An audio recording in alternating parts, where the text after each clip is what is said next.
Thing you do, use a rubber grip holder, put it in the vise, that secures the shaft so it won't damage. What do I need? Well, there's a hook blade to take it off. That's old fashioned, ain't using that.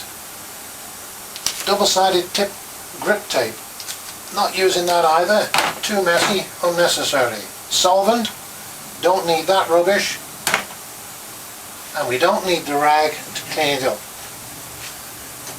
It's as simple as this. You put this safety sleeve over the grip, the injection nozzle goes inside, an interference fit, and it all fits in with the gun into the compressor. Now apply a bit of air, off comes the grip. How easy was that? I've saved the grip if I want to use it for another time.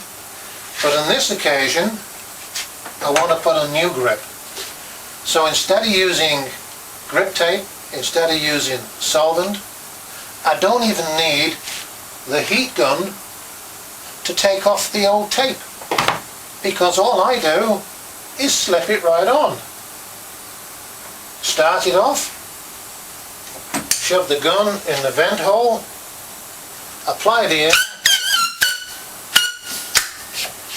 Hi up, Tiger, I'm ready. I'm coming for you because I can use the club straight away.